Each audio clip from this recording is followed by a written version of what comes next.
Hey, my name's Tim Buell. I'm on Musicians on the Record, and roll it. 1, 2, 3, 4.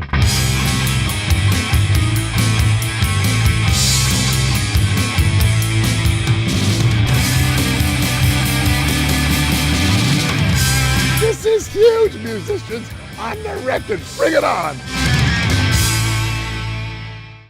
Hi, welcome to Musicians on the Record. I'm David Ward. This is the show where we get the musician's story. And on the show today, really excited to share his story.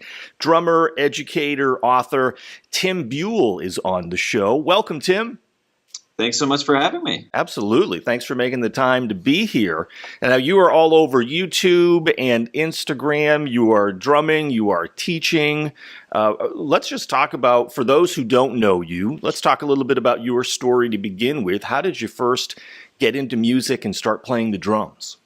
Sure, yeah. I started playing when I was probably 10. My dad had gotten me I used to like bang on the tables and stuff, and he was annoyed by that, so he said, hey, if you're going to bang on the tables, just bang on this thing. And he bought me a Yamaha electronic.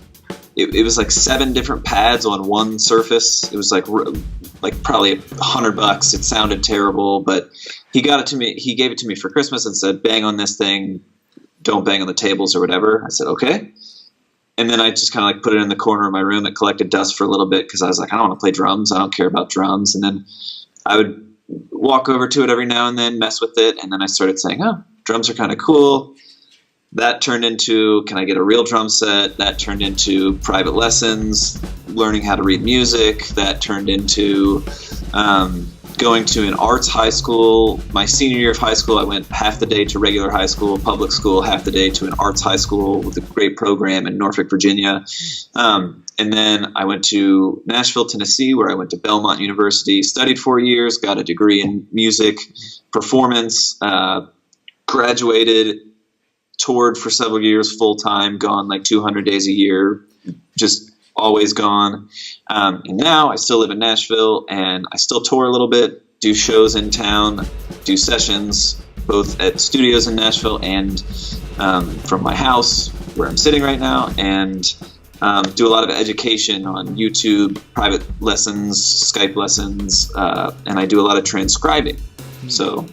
And it sounds like the education and that the ability to read and write music is very important. Tell me a little bit about how you got into that transcription. Well, so when I got to college, I'd started playing for 4 years by ear when I was, 10 or so. And then, 4 or 5 years into it, I started getting more serious about it and said, I'll get private lessons. And by the time I got my first private lesson, I could already play, I wasn't Buddy Rich yet, but, yeah. I could play music and I could be in bands. I played at my church.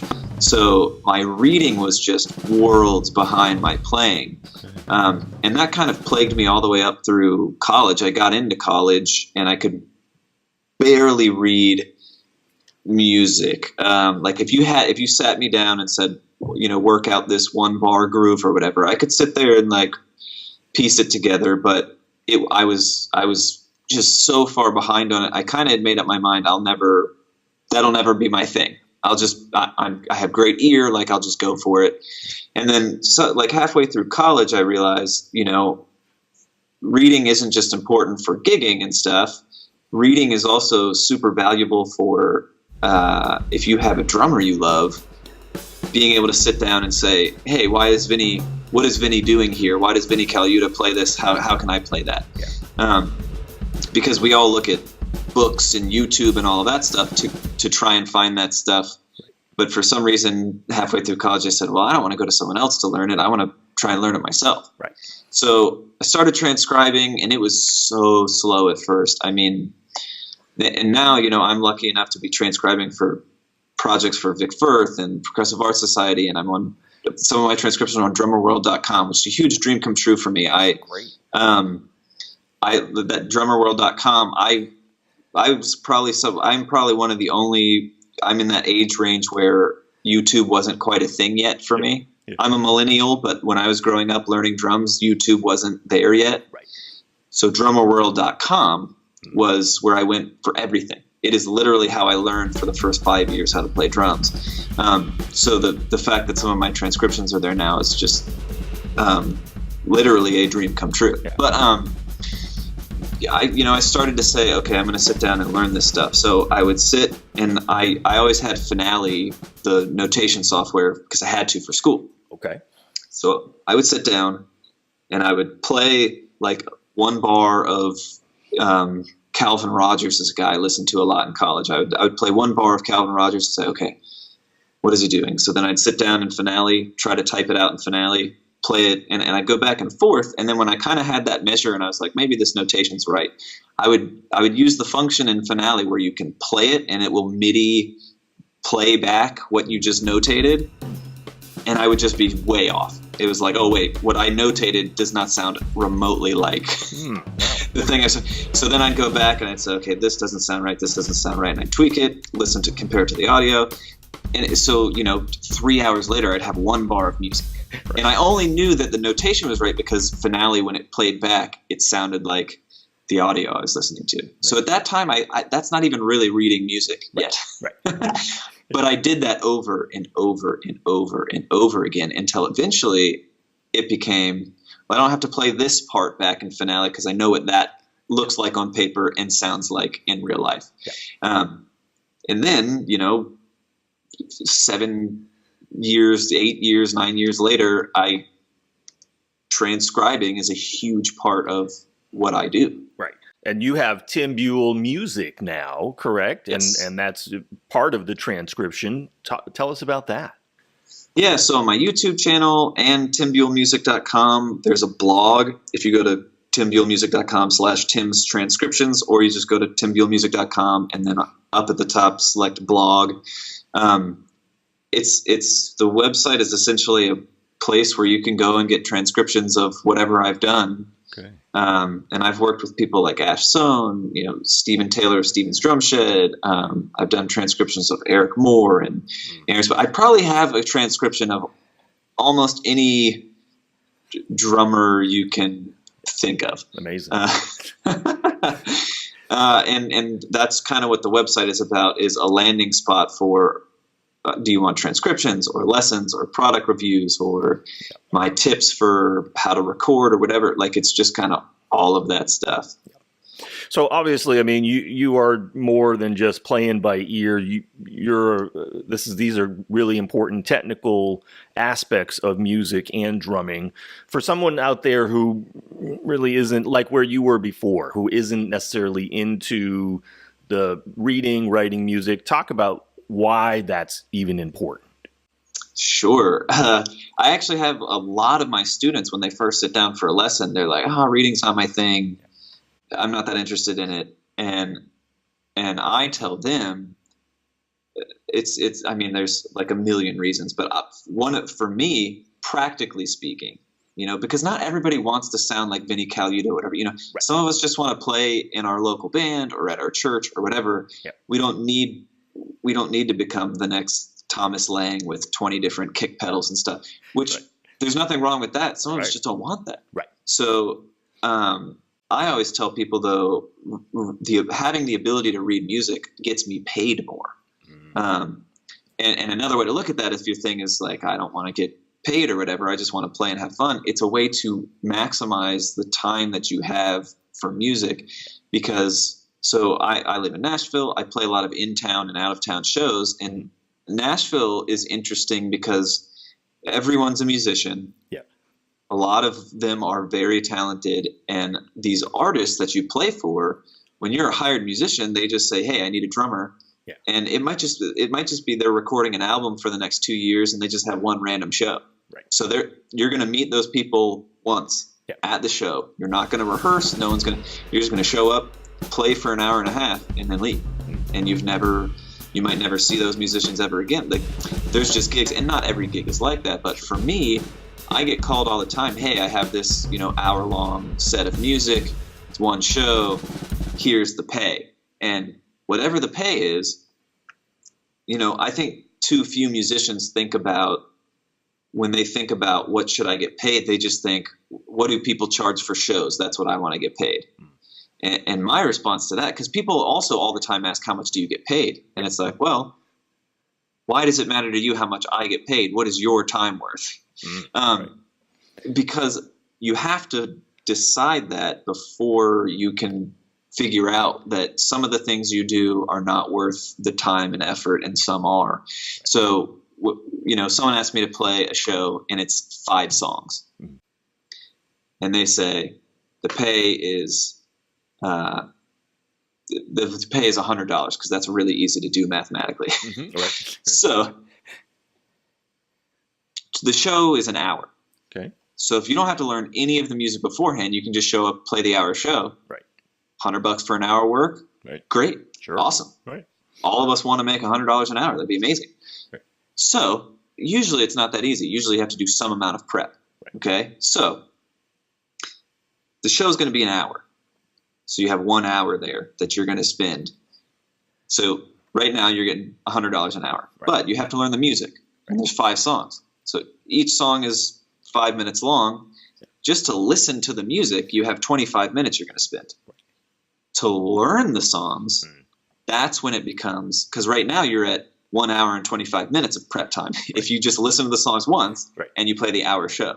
But if those 5 songs take you 1 listen through and you write your chart, then you only spent 25 minutes learning the songs. Right. But if it takes you 3 days of sitting down for an hour or so to learn those songs, right. your pay is significantly, wildly different. Sure. And the end result isn't necessarily different, though, for someone that takes 1 listen through and writes good charts and someone that has to sit down and shed it and learn it all by ear. So, and some artists don't want you to read from charts. I think there's also a way to read from charts where you're not glued to it and you can't look up and there's a way to read from charts without being glued to it and not being present in the situation. But I just find so many people that don't want to read. It's like, well, you're busy at work all week and then you play at your church on Sunday. Church wants you to learn 6 songs. That's totally cool. If you can write charts, it will stress you out a lot less. There's this conception of if you're reading music, you're not playing the music that well. And it's like, no, it depends on how well you can read charts and how is the chart giving you every single note that you are you glued to the chart so that every single note has to be dictated by the chart, or does the chart only have just the couple of things you need to play the song perfectly every single time, right? So there's a whole art to that. So that's what I spend a lot of time on my students, because not everybody wants to be Vinnie Colaiuta. They just want to be able to do practice. And that's another thing that, when I started getting into teaching, it was never like I've always wanted to teach my whole life. It was kind of like when I graduated from a music college, I realized that I had learned a lot of music stuff, but I hadn't really learned anything about how I can make a career as a musician. Right. That's a whole different world right there. Playing music and then the business of music, right? Very, very, very, very, very different. Yeah. So share some lessons you've learned with that, Tim, of playing music and the business of music. Well, something I was just talking to someone about yesterday is, my dream for my whole life was I want to be a hired drummer. I want to, I never really wanted to do as far as a professional sense, I never really wanted to do the band thing of I'm in a band and we start in a van and then we get to world fame. I was like, I want to be hired to play drums, want to play a bunch of different music, and I want someone to just call me, say, hey, here are the songs, and I show up and I kill it and then go on to the next thing. A hired gun. A hired gun. Yeah. So that's what I did for several years straight, and it was great. I've played for a lot of artists. I've played shows for quite literally absolutely 0 people, not even bartenders were in the room. Right. And I've played festivals for 40,000 people. So I've seen the spectrum. Yeah. And the thing that I ran into is from a business standpoint, there's not a lot of correlation as to there's not a lot of correlation between this is how good I am at drums and providing the service that drums on your gig need learning the music is one of them, being on time is another one. This is how good I am, and this is what I get paid. Yep. There's no correlation really. Okay. Because at some point, someone can say, oh, well, yeah, sure, you're the best drummer in Nashville. No one on planet Earth is better than you. There's this person who just moved to town, has never had a gig, and they're like, I don't know, they sound fine, so we're going to pay that person, a quarter of what you're worth. And I'm not saying I'm the best drummer in Nashville, but it's like, at some point, it doesn't matter. There's a diminishing return for the artist hiring you of, okay, sure, he's a great drummer. He's top 10 drummers of all time, but we could pay a fifth of the cost and have someone that's going to do, as far as an audience member is concerned, it's going to sound just as fine, So I started realizing that's not fulfilling all the things that I still want to do. That I still want to play shows and, provide that service because I like performing. I like it when an artist needs something. I like being the person that I can say, yes, I'm going to learn the music. You're going to feel so confident and comfortable that nothing's going to train wreck. I like all those things, but I was realizing, okay, as for my business though, because I was on a country tour. It was a great band, consistent work, paid well, and then just overnight they just ended. Wow. They just weren't a group anymore. And that happens in the music business, right? Yeah, and so it was like, okay, that was great. It was a bus gig, or we flew everywhere, and I always had my own hotel room. Like, that's great. And then it disappeared, and it was like, okay, now what? And it's like, well, you just kind of wait around until you find the next gig that's like that. But in the meantime, you're going to go tour in a van, and you're going to go do all these things that I was thinking, oh, I'm past that, like never again. Right. And then it's like, well, when your gig ends, what do you do? So I was just kind of, and that's not how it works for everyone. Right. Some people find one gig, and for the rest of their lives they play with that artist. But I think it's just so rare to find that. So my thing, starting like around 2 years ago, was I'm gonna really try to carve out because the other way I look at it is, as a touring musician, you only have one product, and it's expensive. Yes, right. Yeah. For an artist to hire you, that's like, all of us. It's like when you hire someone to come fix something at your house, like $100 is like, I'm gonna have to pay $100 for that person to just come out here. Sure. Let alone actually fix the thing. Right. Like, that's an expensive purchase. You bet. And as a musician, you're like more expensive than that. Right. For everyone. Yeah. So it's like, as a touring musician, typically, or a session musician, if you only do sessions or tour, you're a high dollar contract worker. Yep. And that's it. Right. And then I started making the shift of, okay, I can do that. That's great. But what else can I do? Can I sell an ebook or a course or a lesson or a transcription or a whatever that doesn't have to cost multiple hundreds of dollars to, make me show up for or whatever.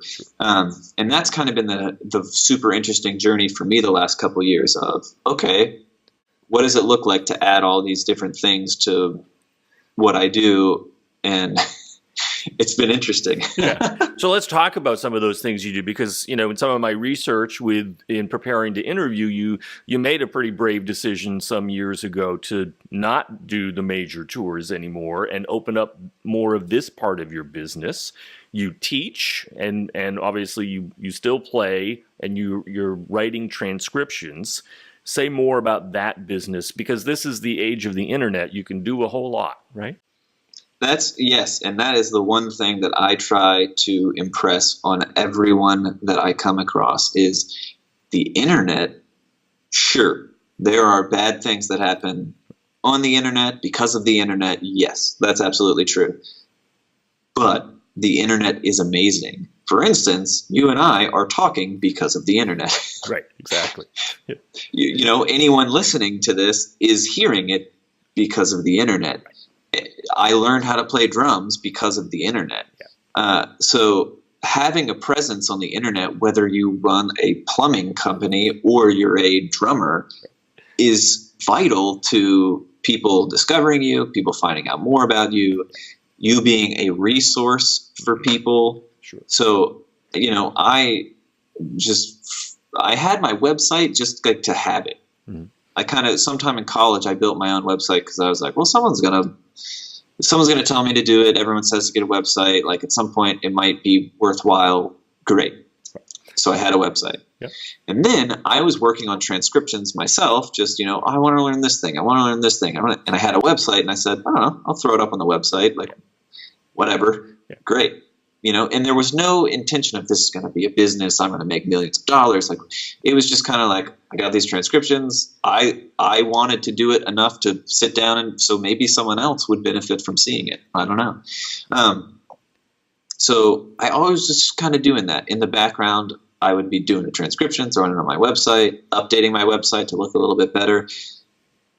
And then 2-ish years ago, I said, I am going to take a break from the road being the only way I make money.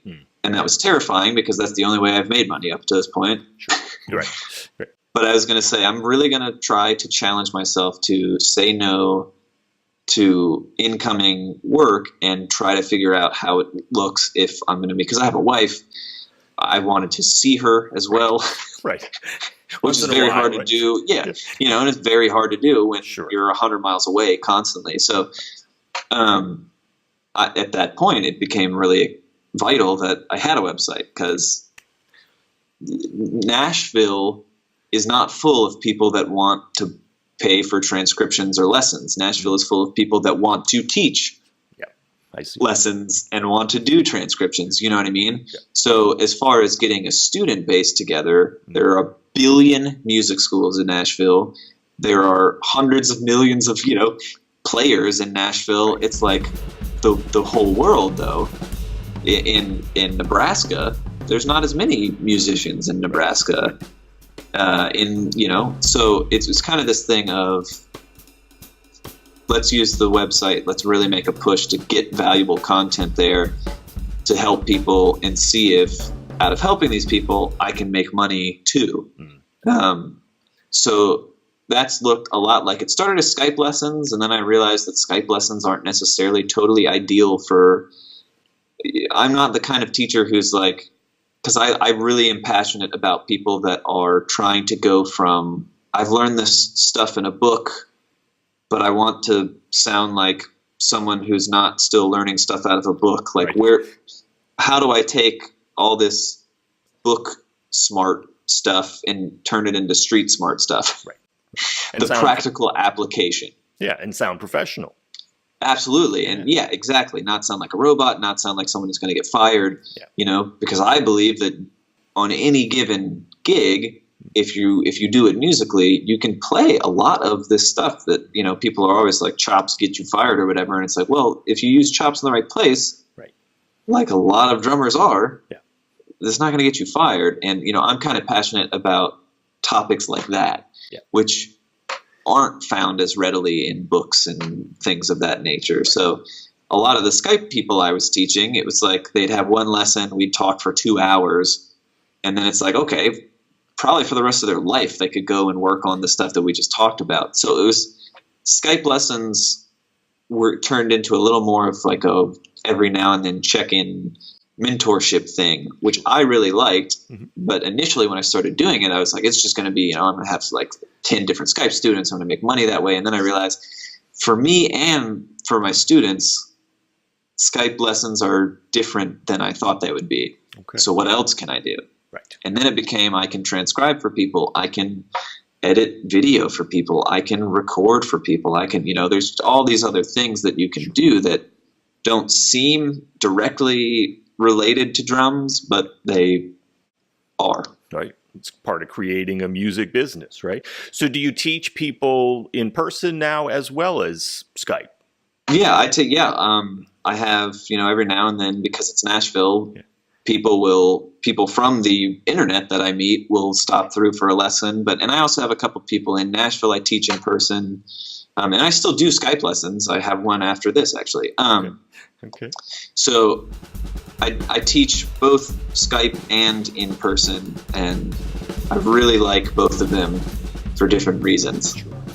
So obviously teaching is a big part of the music business for you, Tim. Let's talk about, for you as a drummer, who were your important teachers and who are your main influences as far as the drums?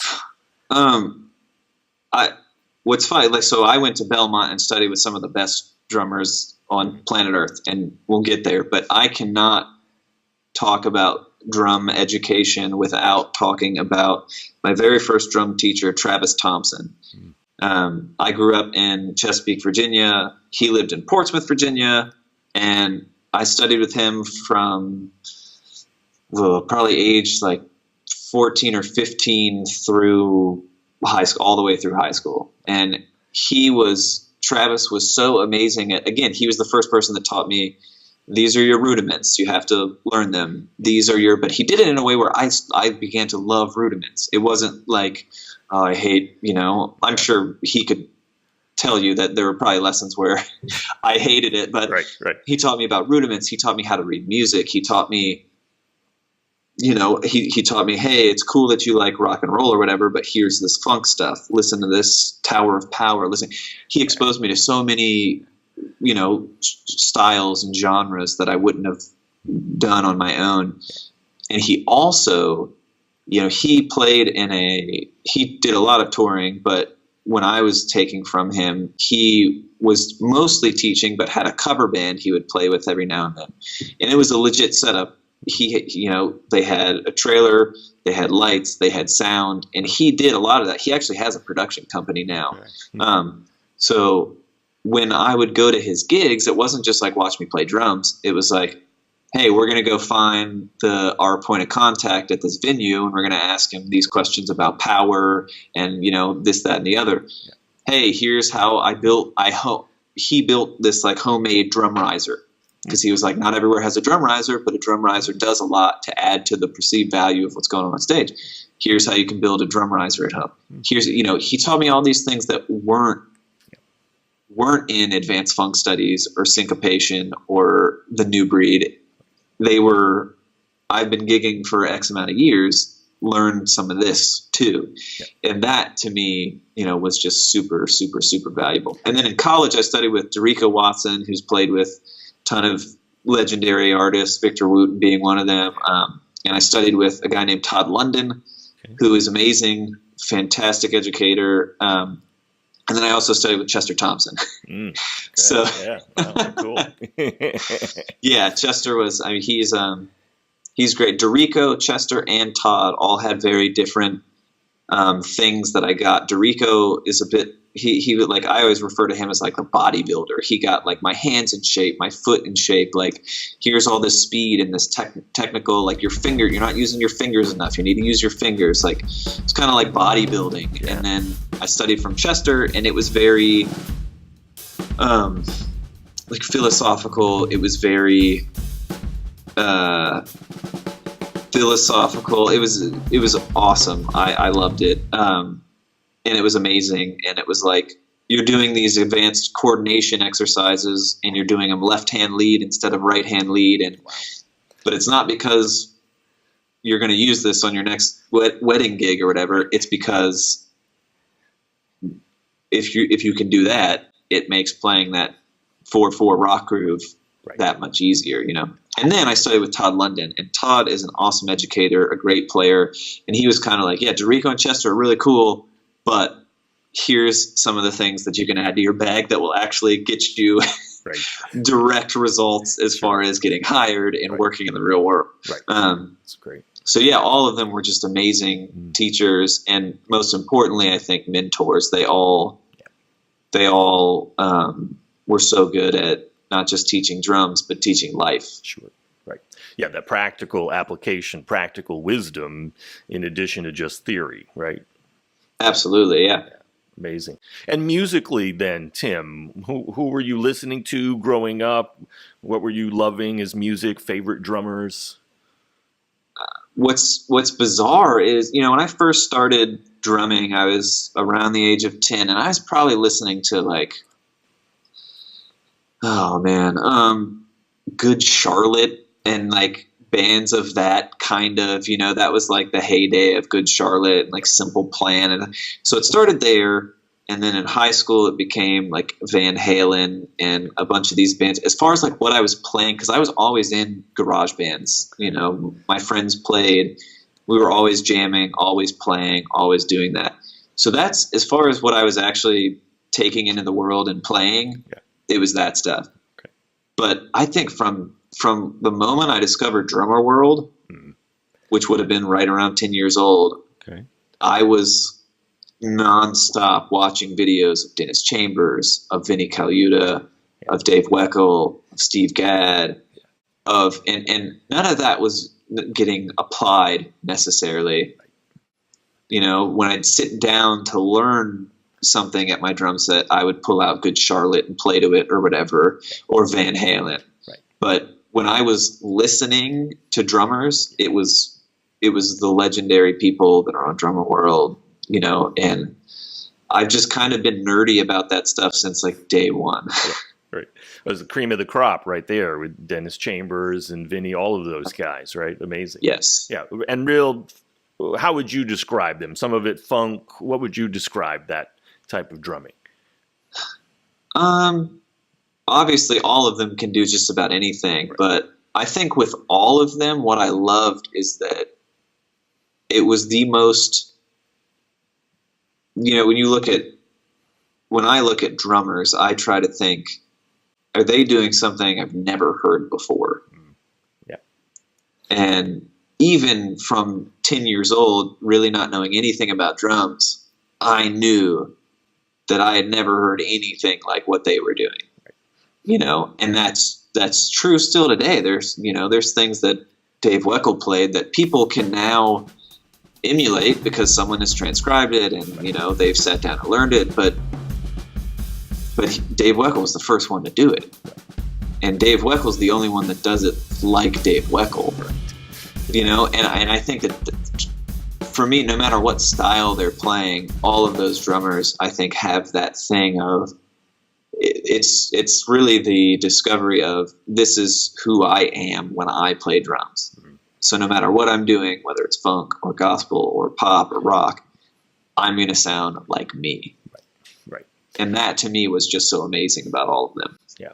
And talk about that, the importance, especially if you playing music, teaching music, and doing some live shows and sessions, the ability to play different styles of music and how important that is. Oh, extremely important. For a number of reasons. One, if someone calls you for a funk gig and you've never played funk, it's going to be really hard for you to, in a week, not only learn the songs, but learn how to play the entire genre of funk. So that's going to be tough. Yeah. But I also think that the more styles you learn, you know, I know I've listened to a lot of Latin music and I've learned Latin grooves more than just I know how to play bossa nova and a samba, you know what I mean? Yep. I'm definitely not a Latin expert when it comes to the drums, but everything I've ever learned in that genre has trickled over at some point to something else I was doing. Yep. Whether it's, you know, this one fill that I pulled out, someone was like, man, that was an amazing fill, and it's because I was playing a pop tune, and for whatever reason, that Latin fill just kind of seemed appropriate. I did it. And now, because the context has changed, but I spent time learning that thing, I'm making a connection between a Latin fill and a pop song that not everyone would. Yep. Right. Which is starting to get closer to that territory of I'm a unique drummer. Right. When you hire me, I'm going to sound like me, versus when someone hires you, you're going to sound like you. You know, and I think that in Nashville, there's a lot of people that use I'm not going to learn solos or licks or chops or whatever because, you know, I'm just like a 2 and 4 meat and potatoes guy. Mm-hmm. And I always say, totally. There are times when you're playing for someone, and I've actually only played with one artist that was like, you don't play any fancy fills, you don't do anything, you're back there to like, I've only played with one artist that felt that strongly about the gig in total. But there's times when you're just laying down pocket and whoever else is supposed to be the feature or whatever, like they're doing their thing. But there's also times when the artist turns around and says, hey, drum solo.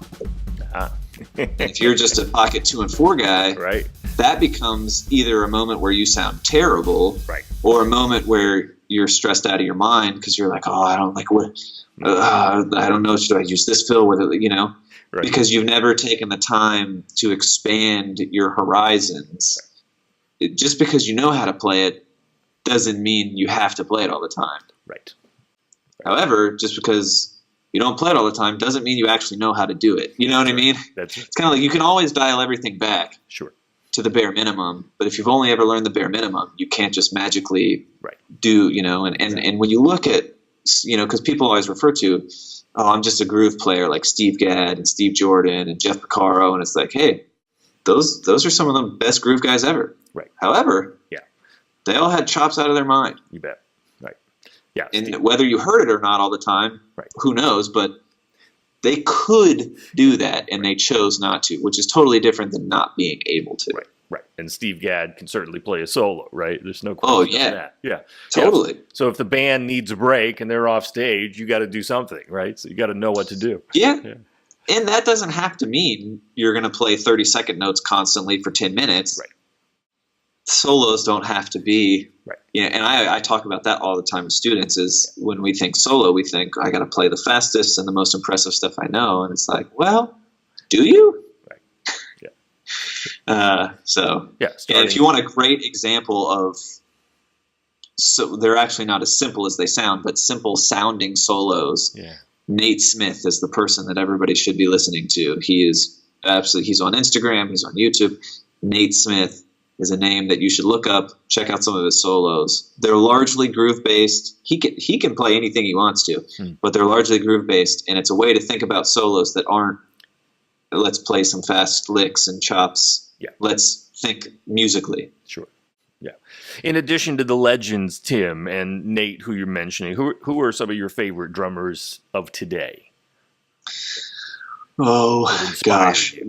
there's just so many. Benny Greb, That's great. Mark Juliana, Brian Blade, Brian Blade. Okay. Oh my gosh, Nate Smith is another amazing one. Calvin Rogers. There's so many just incredible. Eric Harland is another one. Ulysses Owens Jr.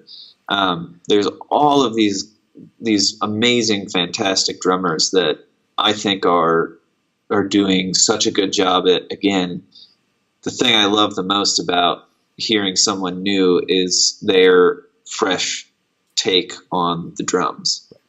And I think that a lot of the drummers I just named are constantly, every time they're doing something, they're doing it the way that they do it. Right. And that's what's interesting to me. Yeah. So much inspiration out there. There's no question. Let's talk about Steven Taylor for a moment. Sure. Amazing drummer, another educator like yourself. How did you guys connect? Well, so, 2 years ago or so, when I decided to come off the road, I had no idea how I was going to make money. Like, seriously. Yeah. I was deciding to not tour, which is the only way I made money, and saying, I'm going to do like pretty much anything music related besides that. Yeah. So now what? Right. So for me, I'm not one usually who just wants to sit around and hope things come to me, because I don't think that that's really how it works. So I just decided, okay, I'm going to email, I don't know, every drum education website on planet Earth and hope that one of them wants to pay me to do something. So I sent cold emails, and I mean, I'm not kidding.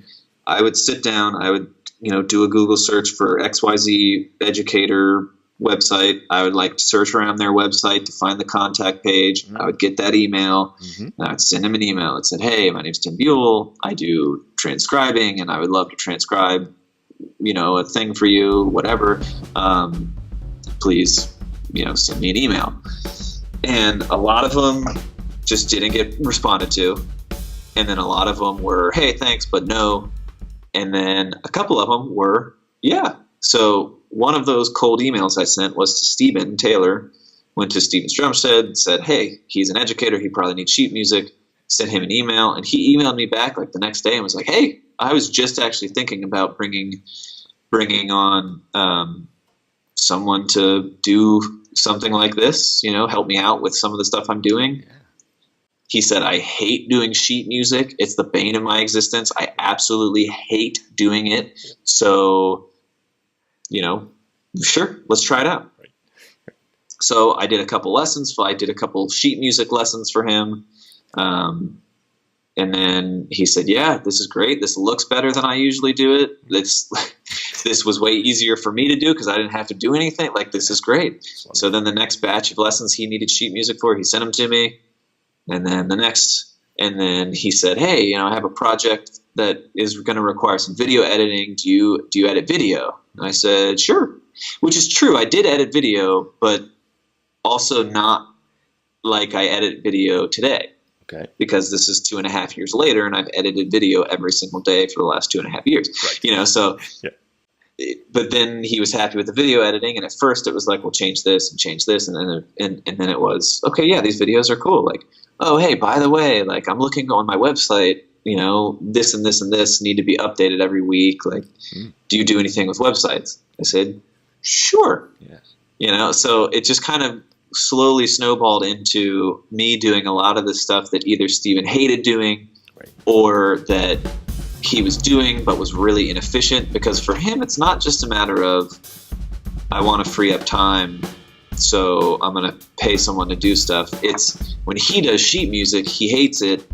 He hasn't transcribed as much as I've transcribed. He hasn't used Finale as much as I've used Finale. So when he does sheet music, it might take him 3 hours to do one lesson, and it literally might take me 20 minutes. Wow. Yeah. So, and that's not to brag and say he's an idiot and I'm better than him, whatever. It's simply he doesn't like doing it. Right. I do, and I've done it a lot more. Right. So it's in everyone's interest for him to get me to do it and not him. That's just and I think sense, right? It's absolutely, and that's one thing that I respect about Steven so much. Whether it's touring and working with artists, or, I've been like, I was a lifeguard, my first job ever, I was a lifeguard. I've worked with and for a bunch of different people, and you see the same pattern over and over again of someone that started something, like a lead singer starts a band, they're the songwriter, and at first you have to be the person that's making all the calls for everything because it's your songs and no one cares yet. Right. And I think there's a lot of artists in Nashville that too quickly go from, I don't have any songs, I don't have any traction, I don't have anything, to, well, I'm going to have a manager and a booking agent and a day manager and a road manager. And it's like, well, hire out a job when necessary. Right. There are people, but I think that too many people kind of railroad themselves into I'm going to do everything forever. Right. So no one can edit videos like me. No one can do my sheet music like I do sheet music. No one can. And Steven has always been, I think, really great at, okay, I hate sheet music. There are people that are better than me at it. Yeah. Let's see what it takes for me. And the reason so many, like, even when I came on to do sheet music, he was like, it's so hard for me to at first, it was so hard for him to have me involved, because he would just kind of like fly by the seat of his pants of like, okay, I'm going to do a lesson tomorrow on XYZ topic, so these 4 exercises are what I teach. And now he has to say, okay, I'm going to do a lesson next week on XYZ topic, so I need these 4 exercises done. And it takes more planning. Sure. Right. But, 3 hours spent writing out one lesson of sheet music for him can become 3 hours of him planning out the next 2 months of sheet music and sending it to me. Yeah, that's a cool. And there's just no question that that's a way better use of his and my time. Yeah. And I think that he's always really humble and never thinks he's better or done it long enough or whatever, that he's above passing something off or changing what he's been doing. He's just open to a lot of stuff, and that's something I really respect. It's really great. The other thing you're talking about too, Tim, is the power of networking, that business decision you made of like sitting down, I'm going to cold email, cold contact all of these folks and say, here I am, and this is what I'm offering. Do you have any need for that? That's pretty brave as well, because sometimes you're going to hear no, sometimes you're going to hear nothing, but you went fishing and you cast a wide net. Talk about that. That's pretty powerful networking.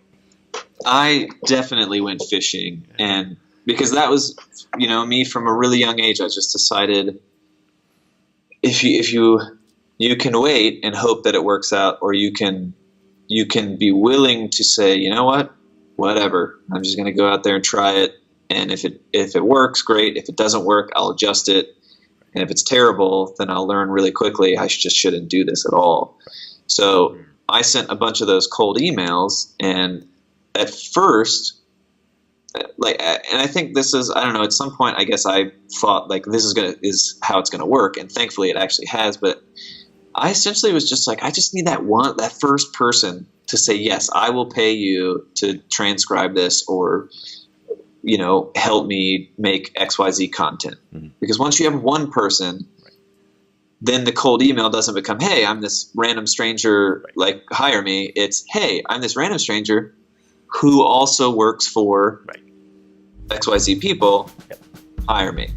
And then if you get two clients, it's, hey, I'm this random person that wants to work with you, and I also work with this person and this person, or this company and this company. So it was just kind of like, I had a lot of people around me say, hey, you're really good at using Finale and transcribing, so think about that as something you can do. And then, because that's not always true, sometimes we're trying to network, and if you just moved to Nashville and you don't know how to read charts, you only can play the most basic rock grooves ever. Right. Your timing isn't that good, and you can't play with a click. Yeah. You can do all the networking you want for the next 70 years. Right. And if your drumming doesn't improve, you'll never get a gig. So it's always true that sometimes it's not the networking that's wrong, it's something else. That's right. Yeah. You got to. But I had a reason to believe, and I had a reason to believe that, I had some skills and that I was willing to work hard. So I got one client, and then another one, and then another one, and then another one, and then using Instagram and my website, people would then, direct message me or email me and say, hey, I saw your transcription of this thing. I would love, do you have a transcription of this solo? And I would say, I don't, but, you could hire me to do it. I actually, this morning, I got an email from someone I talked to like 3 years ago about doing a transcription. Cool. And they were like, in 2015, you said that you would do this solo or whatever for like $30. And like, I hated to do it, but I was like, I'm so sorry, it's been 3 years. Right. That same solo costs, a couple $100 to transcribe, and that's not me being like, well, I'm better than, it's literally, as far as the amount of time I have to do things, I can no longer, it was 3 years ago that I said, and before I knew what I was doing, I didn't know what to charge for transcription. Sure. I was essentially just like, oh, you want this transcribed? Like, how much do you want to pay me? Right. And if they said $10, I was like, okay, great. If they said $100, okay, great. Like, I was just doing it. And then you do enough of that, and you reach a point where you're getting busy, and you're having to make decisions of this person wants this transcribed. Can I actually do it? It becomes, okay, now I know I have a better picture of what my time is worth. Yes. Let's make some adjustments. Right. And that's when you set your rates, right? Yeah. And then, you set your rates there, and then if you're lucky enough, the business keeps growing and you keep working hard, and you say, okay, do I need to adjust again? Right. And then it's just kind of this process of, what do I think? It's kind of arbitrary at first, or it was for me. It was like, I don't know what my time's worth for any of this. Like, I'm just going to do it. That's right. And now I have a much better picture of that. So you bet. But I think that's the other important thing too, is to just start it. Then you don't have to be polished or perfect. Absolutely. Yeah. Absolutely. Like, I tell that because I have so many friends that are touring and that are kind of going through the same burnout I did of, I'm touring. It's great when I'm making a lot of money, but when I'm making a lot of money, I'm gone all the time. And then when I'm not making a lot of money, it's great because I'm home, but then I'm not making any money. So it's this weird catch-22, and anyone that's gone through a season of my gig is great, my gig is terrible, my gig is great, has thought, man, I gotta have something else in there. What if I, and there's always this, what if I started a, insert literally whatever, podcast? What if I started a YouTube channel? What if I started a website? What if I started, making the candles that I've always wanted to make, like whatever.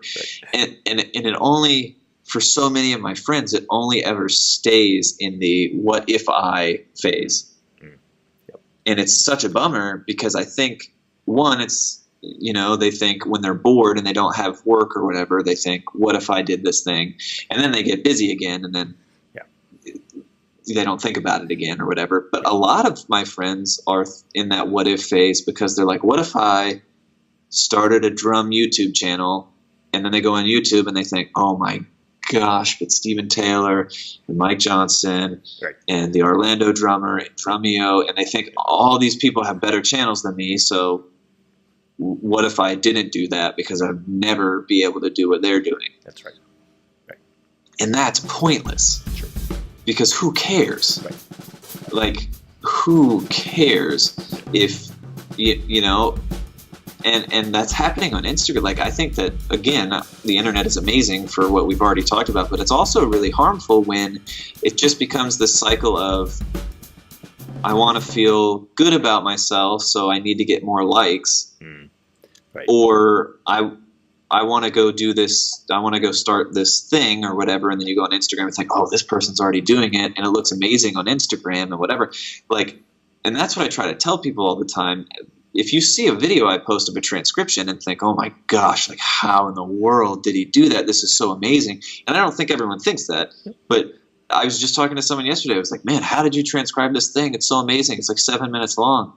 And I was like, thank you. That's a huge compliment. But remember, 10 years ago, I was sitting there wanting to like rip my hair out because I couldn't figure out one beat of one measure. Right. Amazing.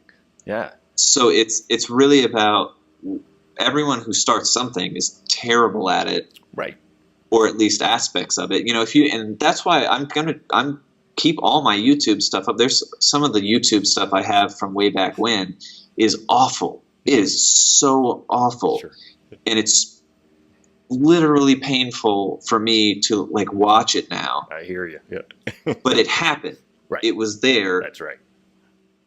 And I'm still the same person as I was then. I just learned a lot about lighting and video and and so everyone starts somewhere if they start. But if you never start, and I think that so many people are paralyzed by looking at other people and thinking they have it more together. And whether they do or not, because the other thing is like on Instagram, it might look great, but I think there are a lot of people who have huge YouTube followings and everybody thinks, man, I'm sure they're like making a good living off of that. And so many people struggle at monetizing YouTube and Instagram. Sure. People automatically assume they have 250,000 followers. They're rich. And it's like, I probably would almost bet that 97% of people that have 50,000 followers can't make a dime from them. Because getting followers and getting customers are two different. There's some overlap, but not much. two very different things, right? Two different Absolutely. things. Yeah, so that's a great lesson of just start things, and we all evolve. We all have to start somewhere, but the music evolves. If the second doctor showed up and said, well, there's already somebody doing it, I can't do it. If the second doctor said no, we just have one doctor, right? We need more than one, right? Yeah, and there is a unique, if you approach it correctly, like everybody is unique. You don't like the same drummers I like. We might have some overlap. But there's one drummer I like and one drummer you like that we've never seen the other one. You know what I mean? Like, and it's true in everything. Like the way that you gravitate toward editing video is probably different than me because we're two different people. There's not one that's better than the other. I mean, there are some. There are ways to edit video that's really poor. But that's true for everything though. So people might love Drumeo because Drumeo is amazing at what they do. Their videos look amazing. They bring in amazing guests, you know. Yeah. But they might be intimidated by, you know, and that's not Drumeo's intention, I don't think. But you know, they might look at all that stuff and say, I don't know, like this person's just too good at drums. Mm-hmm. Right. But they stumble across, you know, your YouTube channel, and you know, you're someone who just started playing drums 6 months ago, and they think, oh, he's posting videos, and look, he just learned this fill, and he's only been playing for 6 months. Like I can do that if he can do it. That's right. And Drumeo and this tiny channel that just started, that is a drummer that's 6 months into playing. One isn't better than the other, but they can accomplish two different things. And I think that that's what people miss out on is you're not starting a YouTube channel to become better than everyone else or whatever. If you're starting a YouTube channel, the way I look at it is I have something to contribute that is built off of the experiences I have had as a touring musician who also went to music school, who also learned how to read music and transcribes and all that stuff.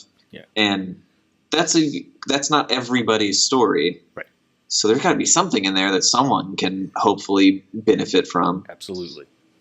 So, you know, when we're talking about the evolution of music and business, Tim, a couple of more questions. Where do you want your music and business to evolve to? Where do you want it to go? That's a great question. These have all been great questions. I'm definitely still finding that out, you know, as far as the business side goes.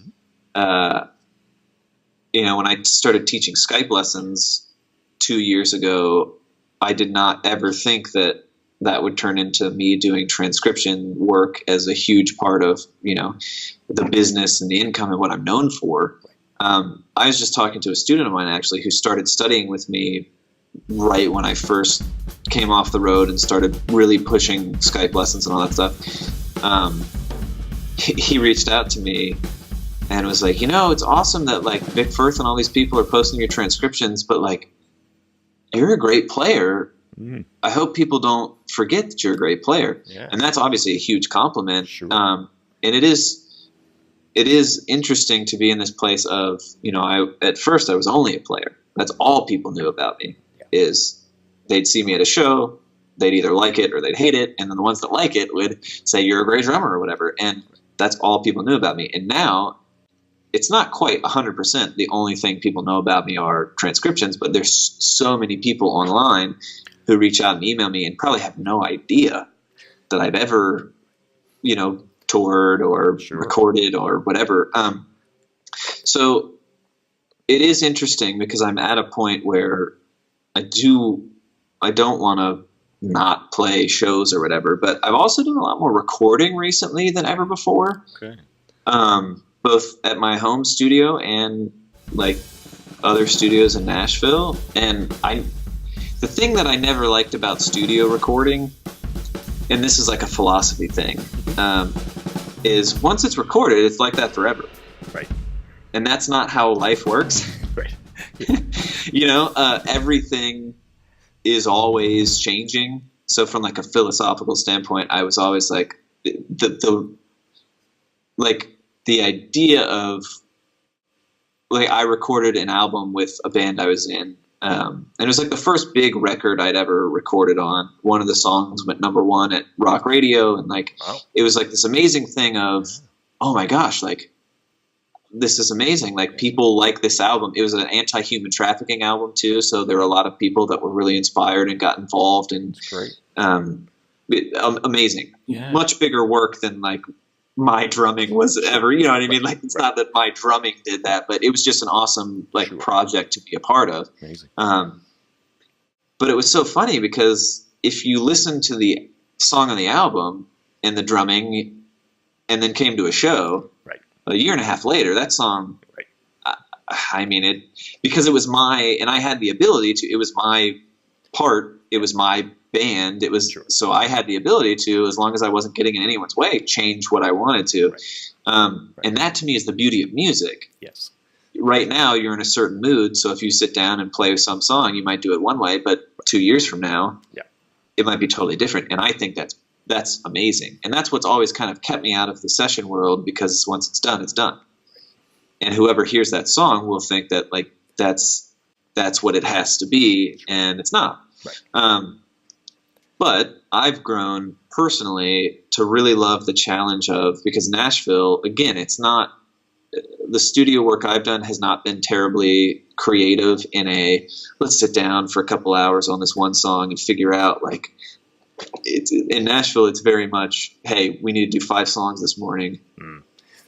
And you want to get so to me, the fun challenge is I want to get the best part I can for that song in this time frame. Sure. So the other morning when I was at this awesome studio and people are paying to like be in this studio, and I know that, by lunch we need to do 5 songs, it's like, it would be really cool to spend 4 hours discovering what might be awesome, but that's not what anyone's here for. That's not the game, right? Yeah. But it's still fun, and it's still expressive, because there was this groove I played on a verse of one of those songs that the producer and the guy studio we were at, they both said like, wow, that was a cool part. Like I never would have thought, and it perfectly matches kind of what the vocals are doing and how the piano, it was kind of a quirky song, and the drum part was quirky. Right. And they said, man, that's brilliant. And that, to me, that challenge of, can I both do exactly what this job needs, but do it unique to who I am as a drummer, is very fun and very, very challenging and really rewarding. So I'm starting to learn, having my own studio at home is like a whole thing. It's like an endless pit of money and learning and like all of that stuff. But it's been really fun for me. And it also helps me, the better my home studio gets, the more hireable I am for different projects. That's right. The more I get comfortable engineering my own sessions, the more when, again, Steven Taylor is not someone who loves to like nerd out about recording stuff. So the other day I went over to a studio and he had bought new overheads. So we placed the overheads, got it, and it was like a studio tune up for him. And that's something I can do now that I couldn't do, 3 or 4 years ago. I mean, I could have, but it wouldn't have been the same. It would not actually have been worth. The mics would have been plugged in and they would have made noise, but that's not necessarily indicative of it actually being good or not. So yeah, I don't exactly even know exactly where it's going, but I think I'm really happy right now, having a lot going on and trying to, you can't master everything, but for me, it's been fun too, and I've learned a lot about the marketing and business side of things that was not intuitive for me at all, but has proven, if you can understand marketing, you're going to be fine. Right. Yeah, that's a big part of it, right? It's a big part of it. Absolutely. Let's end with some advice that you would give. You made that leap of faith, which I think was really brave. That the other what if musician, man or woman, who is maybe on tour, like you talked about, getting burned out, and the thoughts of, what if I maybe did what Tim did, or how could I do another business, music related? What advice would you give them? I would say, don't be scared. It's funny, I'm kind of like, my wife would probably call me a pessimist, but I view myself as a realist or whatever. I spend a lot of my time like always thinking through so much, like, when we need to change the oil in the car, it's like, well, to pay a person it costs this, to do it myself it costs this, and like I'm always thinking about like what's the benefit, what's the whatever. And then with my career, though, it's like the one thing where I've just been like, well, most musicians don't earn a lot, don't actually do it full time. There's not a whole lot of longevity in it. Right. But I'm going to do that. You know what I mean? And I would say that like whatever you can do to remain optimistic about things is good. So don't be scared, be optimistic, and don't be scared to dream. And it's funny, like the 2 years ago when I was emailing those cold emails that I was sending, of the 2 or 3, literally of the hundreds of emails I sent, 2 or 3 people said yes. Right. But several years later, I am now getting direct messages and emails from a lot of the people that I reached out to saying, hey, I saw your work here. That's great. Could you do, yeah. And I'm better than I was at transcribing then. Sure. So I think, maybe it's just timing of now's the right time because I'm better or whatever. But I think some of it is just perseverance. And if you can just push on and believe, you have to be honest with yourself. If you're terrible at something and it's holding you back, you have to be willing to accept, I need to improve this. And you have to have people around you that are honest. So it's just like the idea of it's not going to be pretty, but keep working at it, keep pushing on, right. Keep believing that, whatever you want to do, if you believe that it's going to make an impact. And the other thing, like the business side of things started to make more sense when I stopped focusing on how can I make money now that I'm on the road, and I started focusing on how can I help people? Mm-hmm. Like I have a course teaching Ableton and how to use Ableton to run backing tracks. And it's not a plug. It's actually not on sale right now. But I have this course that I created, not because I was like, I want to become rich and famous. I'm going to make a course on backing tracks. It was, I spent 2 years building sessions in Ableton poorly, and then spent like 2 more years relearning how to use Ableton the right way. And that's 4 years of my life I'll never get back. Right. And that's hours of sitting there looking for one setting that's one click of a button that I wasted hours looking for because I just didn't have anyone telling me where to look. Sure.